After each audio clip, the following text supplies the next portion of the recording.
looks like we're ready to go. Okay, good evening, everybody. Today is not June April. Nope. Today is June, June 19th. And welcome to the Parks and Recreations Committee meeting. My name is Tracy McGraw. I'm the chair.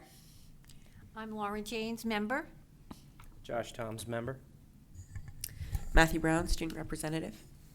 Lori Rothaus, school board. And I'm Mackenzie Murphy. I'm the town council rep. Heather Fairbanks, member. Michelle Creswell, member and secretary. I don't like that look. I have concerns. I think we should call the meeting right now. All right, thanks everybody. I appreciate it. Has everyone had a chance to read the minutes from the last meeting, which was back in April? And I was not here. Josh was not here. I was not here. Laura was not here. Naomi was here, but Lori was not here. Mackenzie was not here. Okay. Well, Matthew and Heather. You can approve. Matthew, have you had a chance to read the minutes? Yes, I have. Do you have any suggested changes? Nope, looks good. Okay. Unless I missed it, Heather, have you had a chance to read the minutes? Yes. Any changes? No. Okay. Michelle, were you here? Yes, you were here. Okay. Michelle, what about you? No, sure. You have. Yes, you have changes. We are the fun You group. drafted them. I approve them. I make the motion to accept the April minutes. Okay. Second. All right. All in favor? All three of you? Okay. So 306? No, 305. 305. Well, that was fun. Sorry about that, everyone. All right. So, looking at the agenda for tonight, first business that we have is looks like an update from the dog park, and there's not much of an update tonight, but I'm going to turn it over to Heather and see what she's got to tell us. There's not much of a update, just basically that please pick up after your pets, and always looking for donations for bags.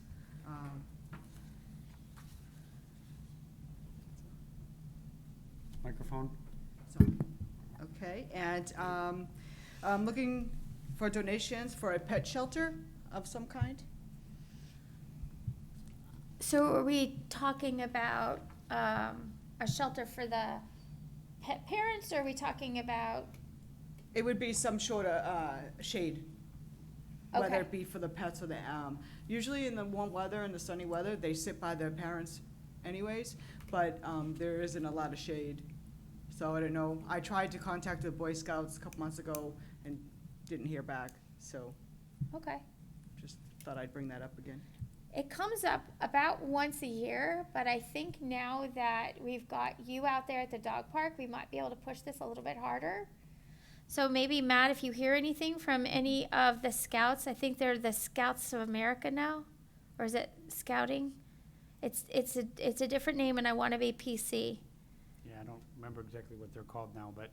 But if you hear from the scouts, if they're interested in a project, we need to come up with something that either can straddle the fence so it can hit both sides, or something maybe a little bit smaller that could be built on both sides, one each.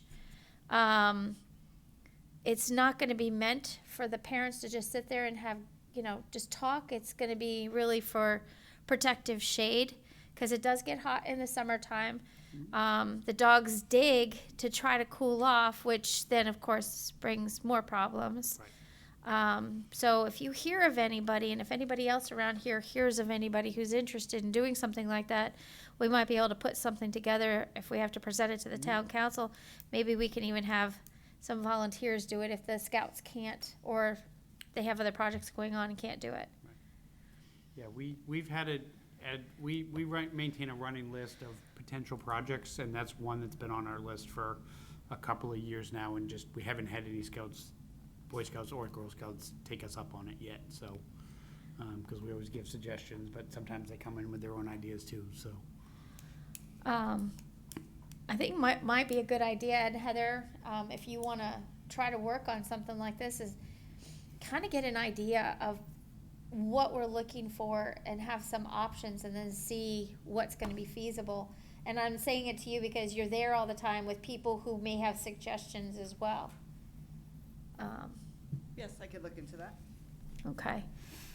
I'd like to see something like that get done. I know my husband would be willing to help. He loves to slam a hammer, so.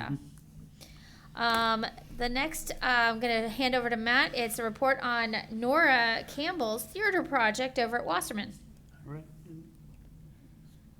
We have it on our screens. I know, but we want to put it on for people at home to see it too. So. All right, so what I have here tonight, so Nora Campbell was a Girl Scout who, for her Silver Award project, had wanted to do some renovations to the Wasserman Park Theater. She's participated in our summer theater camp several years, loves the theater, really wanted to, it's a solid building, but it gets used very limited, it's kind of in the summer months, and so sometimes it doesn't always get the attention that it needs just because it's, whatever. So she tackled this project, and when we met with her last winter, I think it was, to kind of discuss that before she came to you for approval, we had kind of a basic understanding, okay, we're going to do X, Y, and Z. And from start to finish, she probably did double what we were expecting she to do. So it came out really nice. So she had a kind of ribbon cutting ceremony 2 weeks ago, I think we decided, week and a half ago, I don't know. The weeks are flying by right now. But so I want to just go through a handful of the pictures. Some of these are ones that they sent me, that Nora sent to me, and some of these are ones that I took on the ribbon cutting day. So this is in the front room of the theater. Obviously, crew kind of starting to do demolition. Again, more demolition.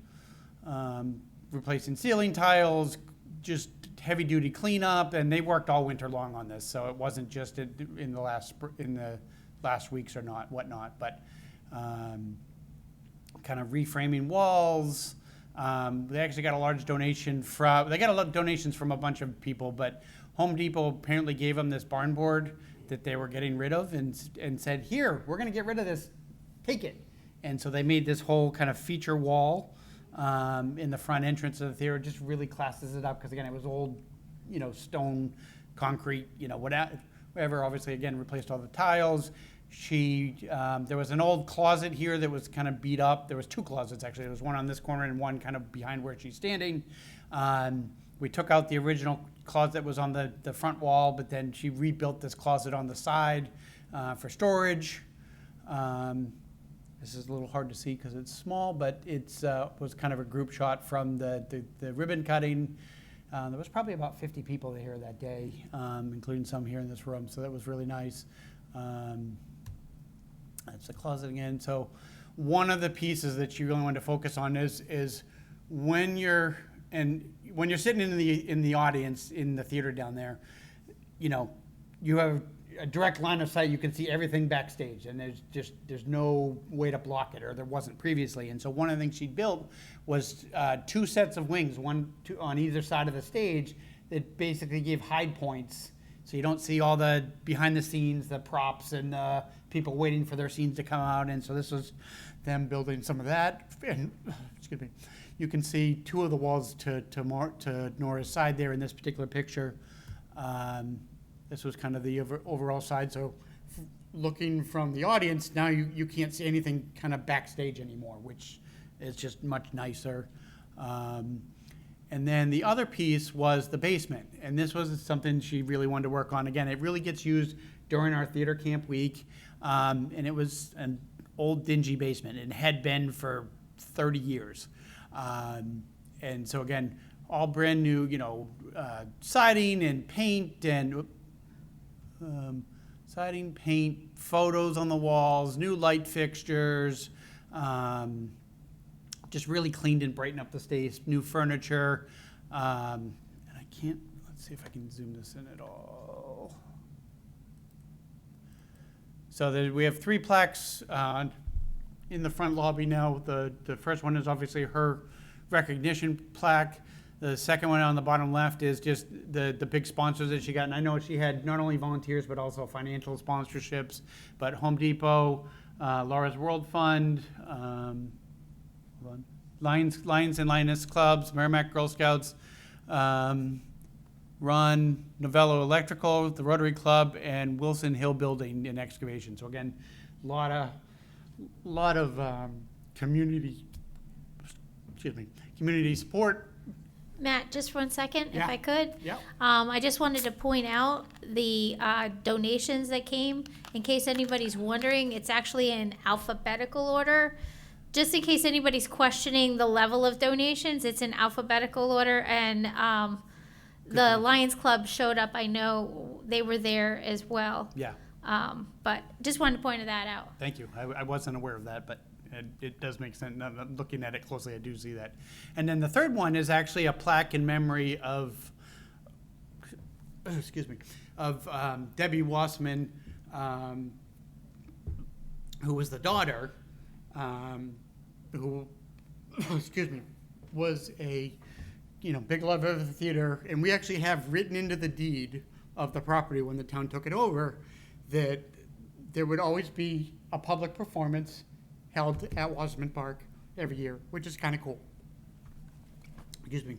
And so that was one of the reasons that requirement in the deed was one of the reasons we started the theater camp, and that was 8 years ago now, I think. And obviously we've done movies in the park and other things there as well. But that was part of the mindset when we did that, to make sure, because like when I first got here, and this is year 11 for me, which is a little crazy too, but we used to try to do theater as a daily activity in the regular Natticook Day Camp, but as the years went on, it got harder and harder to find somebody to just do theater activities as a daily, especially when you have kids coming for 8 weeks of camp, and some are into theater and some really aren't, and and so it was always a tough position to fill. So then we swapped over, like I said, I think it was 8 years ago, to do this 1 week theater camp. So, and we'll talk about that camp in a little bit when I talk about camp in general, but it's always a popular program for us. So, and then this is just Nora and I at the end. And that was it for that, but just a few pictures to share. They did do, I know Grace was there from Merrimack TV, and that she's working on a Merrimack Moment video that will be on UST and Merrimack TV at some point in the future. I'm not sure when, but so just wanted to point that out, that will be coming out as well too. Great, thank you. I appreciate it. It was fun to be there and seeing all the people that showed up in support of Nora, both from her family, also from the community, from the legislature, from town council. We even had the executive director of the Girl Scouts of the Green and White Mountains was there, who was a resident apparently, which I didn't know. Yeah. Yeah, it was pretty impressive, the people that came and supported that, but I have to say it looks absolutely beautiful inside. Yeah. So if you get a chance to go down there, and Matt's got it open, go down, take a look at it and see, and I love that gray. I don't know if it is beadboard, I have no idea, but I love that. Yeah, I love that look. All right, so on the agenda for next are elections. I have one quick question I want to ask everybody, since Phil's not here, Rick's out sick, Maureen's not here. Is it possible to postpone the elections until August? Yeah, we can do that. Okay, I think that the best thing to do would be to have someone make a motion if we want to do that. If we don't want to do that, you can make that motion too. I'll make a motion that we're going to hold the annual elections till August. Works Do we for have- me. I make a second? Okay, all in favor? Got it all? Okay. I think it's better to have as many people here as possible. Plus, I've spoken with someone who I didn't want to have to nominate in absentia, but Yeah. Okay. And that'll give me a little bit more time to talk someone else into staying in what they're doing. Okay, it worked. Thank you. All right, Matt, you're up. All right, well, this is going to be a really short meeting then. So, we're ready for camp, or almost. As of Monday, Camp Nanacook is now 94.5% full for the summer. Our teen camp trek is 86% full, and our theater camp that I just mentioned has been sold out for probably 2 months now. And so that's all been great. Right now, last summer we finished the year with a total of 1,304 registrations. As of Monday, we're at 1,329, so we're about 2% higher of where we finished last summer. So we're better. Yeah. I'd still like to be a little higher. Now, one of the things that's interesting is like last year, our teen camp sold out in February and was sold out for the entire summer. But our teen camp is 5th to 9th grade, but the 5th graders have the option of either going up or down and staying at Nanacook. And last year, pretty much all of them went up. And there was like 4 or 5 a week stayed behind at Nanacook.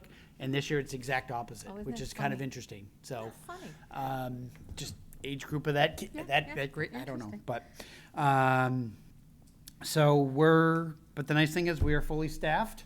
Great. Staff orientation started this morning in 95-degree heat. It was a great time.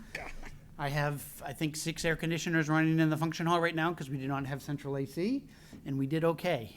We got out done about 1:30 today just to get out of the worst part of the day, and back at it tomorrow at 8 a.m. and in theory 8 to 3 tomorrow and 8 to 3 on Friday. So to do final prep for Monday.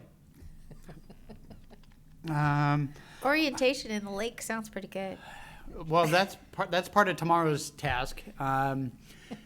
We actually make all the staff do swim tests, and because they have to be in the water with the kids too. So that's all coming tomorrow. So it's a good time for that, and we just have to wait for the guards to finish setting up the waterfront and all the rope lines and all that good stuff. Hold on, Laura, 1 second. And then I will just mention for anybody listening at home, Monday and Tuesday morning for drop-off is always a little crazy because parents tend to try to drop off really early, and we do use a kind of a drive-through drop-off method. So they come down the hill at Wasserman Park, loop around to the function hall, and they pull up to the function hall. If they haven't signed up for extended care, which is at 7 o'clock, then they can't drop off any earlier than 8. And so we'll have cars usually start lining up at about 7:30. And we'll sit there for the half an hour. But then somebody that shows up at 7:55 trying to drop off at 8 sometimes gets a little mad because they're at the back of the line, which by 8:05 might be out to the street. Usually, first week is usually the hardest, and it's maybe 8:20 and we've cleared the line. Sometimes it's a little longer than that, and then as the summer goes on, we get down to usually it's by like 8:10, but first week is always tough. And so if you're going to the park to go play pickleball or to the water or the dog park, be warned, because don't show up I would not recommend showing up between 7:30 and 8:30. Just, you're going to get caught in that traffic. Every now and then we'll get like a delivery truck that'll try to show up in that time and they get stuck and, what are you going to do? But, so we're ready for Monday. We're staffed and, we're ready to go there. So that's all good. Did you have a question, Laura? Did you ever find the other raft, the missing raft? I did, finally. That was 'Cause I that reached was out, but- that was one of last week's challenges. We had pulled out the guard. We store the lifeguard chair in the theater because it's the only building that's big enough to get it through the doorway for the winter. And so we pulled it out 2 weeks ago and set it up. And I'm looking at the beach and I was like, something's missing. And I couldn't for the life of me figure it was for a minute. And I'm looking around, like, wait a minute, where's our raft? We literally chained the raft to a tree next to the water's edge for the winter, and took the ladder off and all that. Somebody ripped the bolt out of the raft and set it sail on the lake. And we thought for sure it was going to be down by the dam, and it wasn't. It was actually up the other way. Oh, no kidding. Which is kind of odd for the currents on the lake. But I had James and our intern Emily last week, or whatever day that was. A couple of days ago, we went and canoed the lake and kind of went in and out of every cove until they found it and towed it back. And set in the water. It's one of those things, we tend to get nuisance vandalism. It hasn't been bad so far, but usually it's that kind of annoying stuff, or they'll take the rope lines and tie them all together in a knot, or they'll let go of the anchor on the float, or, that kind of stuff. But so far, so good. It's been, not too bad. Our other challenge this week is I was doing bills on Monday, and I get the water bill for the park, and I get a $1,200 water bill, and the meter it's connected to controls the camp office and the arts and crafts building and the water line for the dog park. $1,200 for the month of April into May, and I'm like, that can't be. Nope. Well,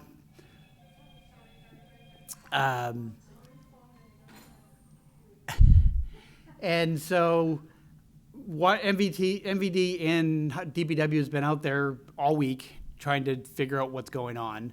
The funny part about the utilities in the park is they were all the lines were hand drawn, like the maps are hand drawn in the 1970s and have never been updated. And so what's on paper isn't necessarily what's accurate. And so, trying not to dig up an entire, lawn and whatever is so they're kind of trying to do it in piecemeal, but it's been 3 days and we haven't found the leak yet. So there's a leak, but it hasn't surfaced anywhere yet. So it's underground, and it's just probably ending up in the lake underground.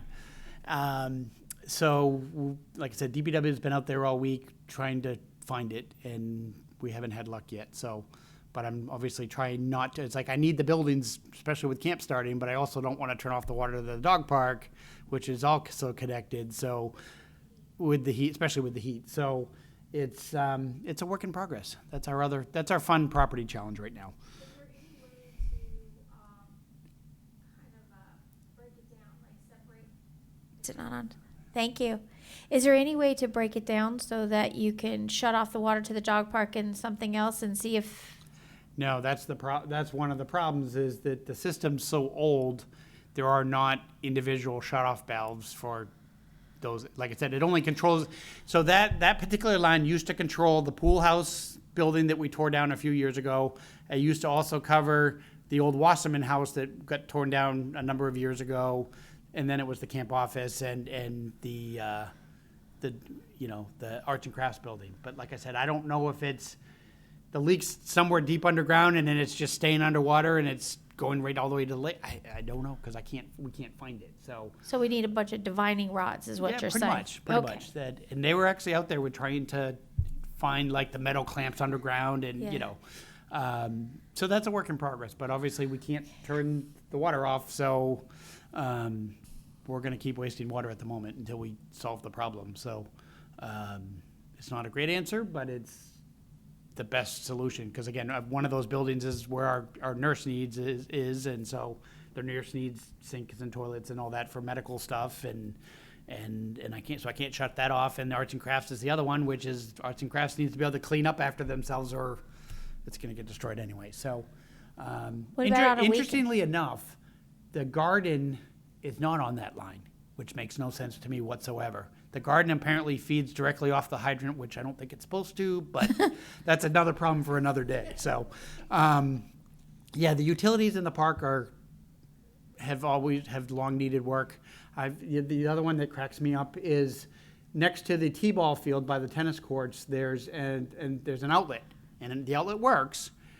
And when we put the water line to the function hall, we came down the side of the road and over into the function hall, and we were sure that it had been fed from arts and crafts across the road right there, because it's right there, and it's not, which means that outlet is either fed from my office down under the driveway and under the field, or up from the cabin and under the tennis court. So it's like, that works at the moment, but at some point I'm going to go out there and try to use it, and it's not going to work, and it's not going to be an easy fix. So, because we can't find it. It's one of these just old hand-drawn maps, and anyway. Anyway, moving on. So that's we're ready for Monday. We have our final inspection tomorrow, which is with the health department for the kitchen and the beach, and that'll all be good.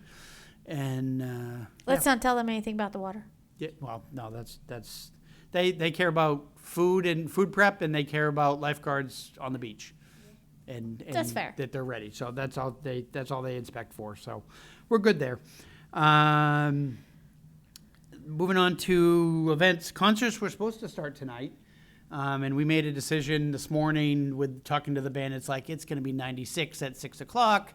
Nobody's going to show up. I was ready with misting tents and jugs of ice water and all that, but I'm like, I'm going to do all this and nobody's going to show up. And then I'm like, eh. And unfortunately, there's no air-conditioned space that I can move. The O'Leary Center was booked. And just it wasn't an option. And then lunchtime hit, and line of thunderstorms started coming in, so it hit anyway. So it worked out that I canceled. But so we've pushed the start of the series to next week. Next week will be our children's concert with the library, but we extend on the other end. So we're now going to August 28th for summer concerts, and the band that was tonight will be on the 28th. So that one's all good.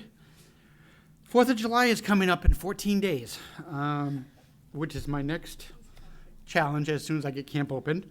Right now, as of this morning, we had 52 groups signed up for the parade. So we're right on task. We tend to get about 15 or 20 of them in this last week. Before, actually, usually it'll be on July 3rd, I'll get 5 emails going, oh, can you sneak me into the parade, But 52 groups at this point, including 9 bands, clowns, and other kind of specialty performers. Historically, we are the second largest 4th of July parade in the state of New Hampshire, usually losing out to Wolfboro. And I want to beat that one of these days. But Wait a second. Wolfboro usually Merrimack is second to Wolfboro? How big is Wolfboro Parade? I can't even say that right. usually around 90 floats. And we're usually between 70 and 80. Okay. So we're not That's far a off, challenge. but Throwing down the gauntlet. yeah, that's right. So, so for anybody at home that would like to put a float in the parade, could be a business, could be a community group, could be just a family neighborhood, could be anything. Could be, decorate a bicycle. The more the merrier. No cost to participate, simple online registration form, which you can get through by going to our website. And, it's a good time. I mean, hopefully the weather cooperates and it doesn't pour rain. But, it's either hot or cold. I mean, hot or raining, so you just never know. But 4th of July in general, obviously on Wednesday, July 3rd, we have our annual patriotic concert with the Merrimack Concert Association, and that begins at 6:30 at Abbey Griffin Park. And that's 6:30 to the 8th. They usually do their root beer floats that they sell as a fundraiser for the Concert Association. Usually a pretty good turnout, 300-400 people. On Thursday the 4th, so we have the Sparkler 5K at 8 a.m. as always, and that begins and ends at the high school. The Rotary Club Pancake Breakfast is from 8 to 11 a.m. at the high school. This year, the breakfast tickets are $10 for adults, $8 for seniors and those that are 13 to 17 years old. $5 if your age is 4 to 12, and under 4 is free for those, and you can buy those right at the door. After the breakfast, obviously the parade kicks off at 1 o'clock. Parade starts on next to Tractor Supply, comes up the hill, turns onto Daniel Webster Highway, comes down to the center of town, onto Babusick Lake Road, and then turns on to O'Gara before finishing at the high school. On Thursday night, July 4th, we have DJ Darren Roy again in the parking lot at the high school from 7 to 9:15 with music playing, and then we've invited a number of food trucks for food and ice cream and all that kind of stuff. Last year we only had 2, and hopefully we've got at least 5 coming. That we've invited at least 5, and hopefully we'll get some. They have to get through their permitting process, but always a good time. Fireworks begin at 9:15, shot off from behind the high school. And so that's all good and moving along. We have a new event coming up in July, because I can't stop. Since we weren't doing movies in the park this summer, I was like, I need to do something different. Technically July is Parks and Recreation Month. And we have a intern this summer from UNH. Her name is Emily, and she's studying recreation management. And so her special project that she came up with and wanted to tackle is we're actually going to do a canoe race on Nanticoke Lake on Saturday, July 27th. It's going to be a 1 mile loop around Blueberry Island, starting and ending at the beach at Wasserman Park Beach.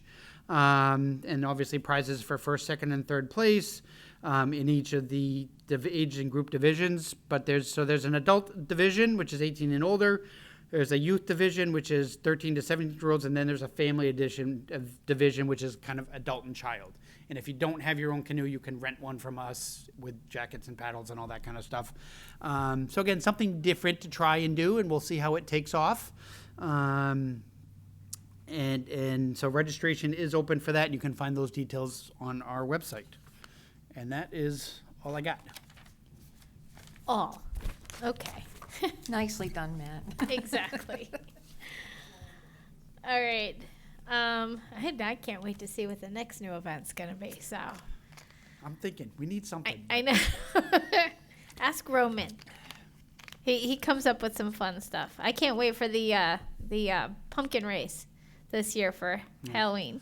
Well, you know, it's funny because we have like 2 months of the year really where we have these big gaps where we don't have a lot of advertising time. And so one is once camp ends, like even when I get to the end of the summer concert series, it's like there's some after school stuff starting up and some adult programs and stuff starting up, but I start running out of things to advertise for September. So it's like I kind of feel like I need a September event, even though we do have the race in October. But then the other one is kind of the May-June timeframe. And especially like this year where Easter was so early, it's like almost 3 months from then until when concert starts, where, having a table at one of our events, being able to promote whatever, camp, or, hey, we have camp spots still available, that kind of thing. So I keep thinking about it, and every year I go, why didn't I do that? And then 5 minutes I go, oh yeah, that's why, because I don't have any time. So, but I'm thinking about it. I'm thinking about something, maybe Kentucky Derby. I don't know. I'm not sure. Okay, that actually sounds like a lot of fun. And so many people get into it, the dressing up Right. for Kentucky So Derby. Maybe. I'm not sure yet. That's one of the ideas we're kicking around. But like I said, it'd be another something. So we'll see. All right, then. Stay tuned, folks. Organization reports. Matt, I know you got a little bit of information from Rick for Yep. MYA. Can you read that off? Sure. All right. So from MYA, football program is building a new storage shed at Gibson Field. Excuse me. And then he wants to thank DPW, Elbit, Kating, and Fimbo Garage Doors for their continued support. Okay. That's all I got. Cool. Thank you. Maureen's not here tonight, so we'll go to Lori for the school board. Thank you. So tomorrow's our annual goals meeting. So every year the school board gets together and we spend time creating our vision and goals for the year. And that's how we measure our success. At the end of the year, we look to see if we reached our goals. Last meeting, we did our superintendent of schools evaluation. Everett Olson is, as you know, he came from Westford, which was a nationally ranked school district. He is doing so many great things for Merrimack, and Merrimack schools are improving every single day. So he was scored distinguished in all areas by the board. We had at the last few meetings, we've had all schools report out. So we had the middle school report out. We were very excited because all their test scores have improved from the fall to the spring in every area, so that was very exciting. We're also looking at a new science curriculum for the middle school, which we're really excited about also. Our Granite State Challenge team came in first again for the 4th year in a row, so we are very excited about that. That's like they answer questions and they compete with all of the schools our size in the state. So to win that, all the years that we've won it is amazing. The high school graduation was a highlight, which was on Saturday. Our number one in our class is attending Dartmouth College. In the fall, he did a wonderful job. All of the speakers were amazing, and I would, if people didn't go to the graduation, I would say to watch the graduation, because these students are really phenomenal, and they're just so well spoken. This year, one of our goals was, we were very concerned about the high school, the number of kids that dropped out of high school, especially after COVID. So the school board created 2 years ago in our goal meeting a pathway to graduation. So we hired a Pathways to Graduation director. We graduated 12 students in that program. So those 12 students would have actually dropped out of high school if we didn't do this work. And this is just our first year. But we created a really special program to have extended learning opportunities, hands-on learning, and really try to get these students that for some reason stop engaging to engage again and to believe in themselves and graduate from high school. And then we had, at our Monday night meeting, we had the J Muse. We acknowledged students who were awarded in Kindness Award and Character Awards, and that was really exciting. And again, I think it's really important to thank our parents, because those core values really come from parents, and it was just a great night. So a lot of exciting things, and we're looking forward to all day tomorrow coming up with what our goals will be, and in our July meeting we'll be rolling out what that looks like. That sounds fantastic. It's amazing, the motivation to get these students through. And it's nice because they also feel the other side of it, which is somebody cared enough to do this for me and to help me get what I need. And that's got to carry them through life as well. So that's wonderful. It's so exciting to hear. So exciting. Thank you. All right. Matthew, for student representative. Okay. June was a busy month for our seniors. Senior week was from the 10th to the 14th. That was also the week of finals. The 14th marked the last day of school for the high school. As Lori said, graduation was held on the 15th. On June 6th, we held the voter registration drive in partnership with our supervisors of the checklist.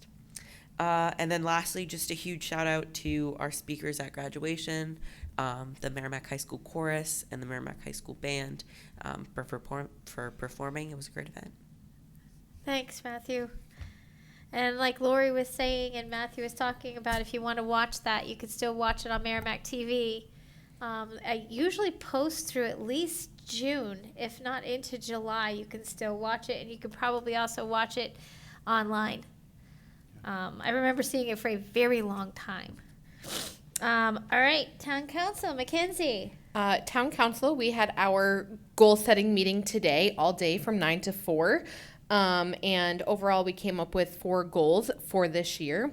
One of those goals was around how we really work with all of our town committees in town, and how we better streamline our strategic priorities and align.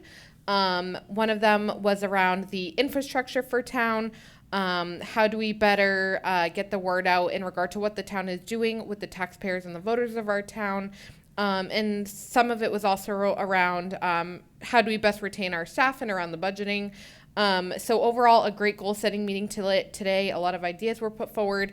So we're excited to see what the year has in store. Last Thursday, or actually I should say last Wednesday, we did interviews. As you might know, Barbara Healy has told us that she's planning to move. So she had resigned her seat on the town council. So last Wednesday we conducted interviews. We had 4 great candidates come forward to apply for the position. So we interviewed them that evening. We appointed Jen Jobin as our new town councilor. Jen's been very involved in town. She has kids that were involved in the MYA growing up. So Jen has been, again, extremely involved, and I think she'll be a great, just a great addition to the town council. And other than that, our next meeting is next Thursday. So I think that's all I have. Okay, great. Thanks, Mackenzie. Okay, unless Grace has something to say through the window, we have no public for comments. And she just gave me a thumbs up. We're good. Any other comments or questions from the committee? All- Yes, Lori. Go ahead. Matt, somebody. Go I ahead. was just gonna say, so I'm grateful to be back. You know, Merrimack is such a great family town, and I'm just very grateful for this committee. Also for Matt, like, he just juggles so much, and he has such a positive, steady presence for our town. He never gets frazzled, like, he reads off this whole list, and he just does it with a smile. So we are so grateful, and we're so, you know, lucky to live in such a town that does so much for kids. Well, we're happy to have you back on the committee. You and Naomi are a fantastic asset for the school board. But it's good to see you again. And ditto is about all I can say about the rest of this, because I look it back and I see how much Matt has done since we moved to Merrimack in 1998. And you weren't there, I know, at that point in time, but you can see the difference and how the programs have increased. But you can see with 1,329 kids going through the camp, and all these kids are, I mean, we are the place to be. And Matt made it that way. We've almost doubled in 10 years. Yeah. Yeah. So if I can get to my goal is 1,500, which would be double, And beat Wolfboro. and then beat Wolfboro in the parade. Those are my two goals. I don't know about the end then. I like the simultaneous. Yes. And I'd like just to add on to what Matt had said at the beginning about the Girl Scout project. I got to attend that, attend the revealing and the ribbon cutting of the theater, and I had not ever been to the theater before. And it was quite clear the amount of support that Nora put into this project. She reached out to so many outside organizations that really came in to help her with this project and support her, both with the work itself as well as with the financial support. And for a person her age to do as much outreach, and really she put her heart and soul into that project, and it looks absolutely incredible. So just a big thank you to her for all of the work that she put in. And about what Lori said about the high school graduation, I got to attend as a town councilor, and the speeches from the students that spoke, both the salutatorian, the president of the class, as well as the valedictorian, were extremely impactful. I know I got a lot out of it just as a town councilor attending, and it was made clear the impact that our school district has had on these students. So again, thank you to the school board and all of the work that the school district has done too. Well said, Mackenzie. Thank you. Does anyone else have any other comments? One last. Matt? I forgot to mention, just if anybody here would like to volunteer for 4th of July, I can always use volunteer. Right now, I think I've got 8 people, and I usually need 15 to 20. So, the more help I have, and that's the downside of getting the parade bigger, is I need more volunteers. So, I usually pull a bunch from my camp staff for that day. But if anybody here is interested, then reach out to me and let me know. Matt, have you posted on the Parks and Rec page on Facebook? Okay. Yeah. Yep. You got us both, right? Yes. Okay. All right. So the next meeting is going to be, we're going to be skipping July. Our next meeting is going to be August 21st, 7 o'clock. Most likely this room, but if there are any changes, we'll let you know. And do we have a motion to adjourn? I'll make the motion. I'll Thanks, second. Josh. I'm sorry, who seconded? Mackenzie seconded. All in favor? You good? Yeah. All right. These are a little better than school board meetings. Meeting adjourned.